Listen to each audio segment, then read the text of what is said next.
राधे राधे आप सभी को। कैसे हो आप लोग? आई होप सभी अच्छे होंगे। तो आपका हमारे चैनल यसी कृष्ण सखी में स्वागत है। और ये देखिए आज का प्रभु का श्रृंगार और बाल भोग श्रृंगार करवाने के बाद हमने इनको भोग में लगाया था हलवा और जलेबी। तो कैसा लगा आपको प्रभु का श्रृंगार? बताना जरूर और राधे राधे जरूर बोल के जाना। हरि बोल। ये देखिए माता की आज है विदाई। तुलसी महारानी का मैं खोइछा तैयार कर रही थी ताकि मैं उनकी विदाई कर सकूं और मुझे सारी चीजें अकेले ही आज करनी थी। तो उस हिसाब से मैंने सारी तैयारियां कर ली और भोग वगैरह सब बना लिया था और काफी अच्छे तरीके से सारी चीजें हो गई। क्योंकि मम्मी को जाना था कार्तिक स्नान करने, कार्तिक पूर्णिमा थी, तो इसलिए मम्मी चली गई थी सुबह ही एकदम 4:30 बजे के करीब ब्रह्म मुहूर्त में।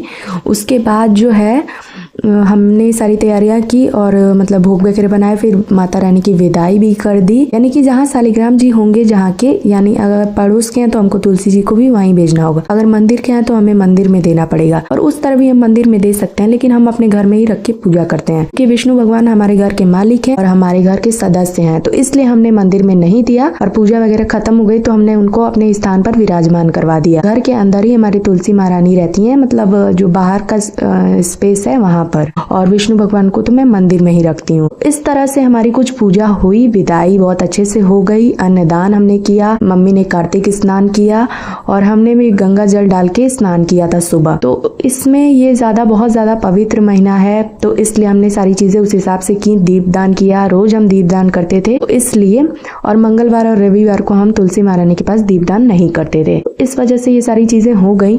और विवाह भी जो हमने 13 तारीख को पूर्ण कराया था, मतलब दीपदान तुलसी महारानी के पास उस दिन नहीं किया था, बाद में हमने भोर में तुलसी महारानी के साथ विष्णु भगवान का विवाह करवा दिया था और सारी चीजें अच्छे तरीके से हो गई। उस दिन तो मम्मी भी थी, सभी लोग थे और जो विदाई वाला दिन था वो उस दिन मैं ही बस थी। मैंने ही सारी चीजें मैनेज, प्रॉब्लम तो होती ही है लेकिन सब चीजें भगवान की कृपा से अच्छे तरीके से हो गई। और ये देखिए हमारे प्रभु और हमारी माता रानी का श्रृंगार कितने ज्यादा सुंदर लग रहे हैं। मुझे तो मतलब क्या ही बोलूं, मन ही नहीं कर रहा था इन्हें विदा करने का, लेकिन जब विवाह होता है तो विदा तो करना ही पड़ेगा। तो आंखों में आंसू आ जाते हैं ये सारी चीजें देखकर। तो इसलिए ये सारी चीजें हो गई थी अच्छे तरीके से। हमें भगवान को प्रसन्न करने के लिए कुछ ना कुछ तो करना ही चाहिए। अपने तरफ से अगर हम एफर्ट नहीं लगाएंगे तो हम भगवान के प्रति अपने आप को समर्पित नहीं कर पाएंगे। हमें अपने आप को भगवान के प्रति समर्पित करना चाहिए। और ये जो देव बनाए गए थे, देव जो है वो अगले दिन हटाए जाएंगे और मंडप जो है वो अगले दिन हटाया जाएगा। बस मैं भगवान जी और माता रानी को उनके स्थान पर विराजमान कर दूंगी और गणेश भगवान को भी उनके स्थान पर विराजमान कर दूंगी। तो बाकी चीजें जो है वो अगले दिन हटाई जाएंगी या शाम को हटाई जाएंगी। और देव दीपावली के दिन हमने बहुत सारे दिए भी जलाए और अलग अलग जगहों पे, आंवले के पेड़ के पास, शंकर भगवान के पास, तुलसी महारानी के पास, स्वामी जी हैं वहां पे, घर के बाहर पे तो हमें जलाना ही चाहिए। इस तरह से हमने मतलब पूरा कार्तिक का महीना जो है वो बीत गया है लगभग।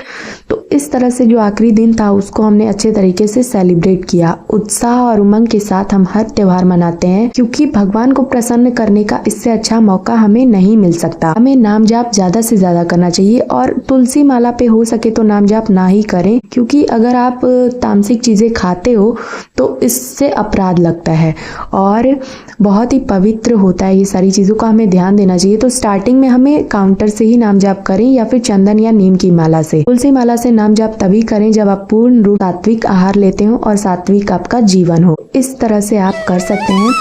और अगर आपको वीडियो पसंद आए तो वीडियो को लाइक करके चैनल को सब्सक्राइब करके रख सकते हैं ऐसी और वीडियोस देखने के लिए।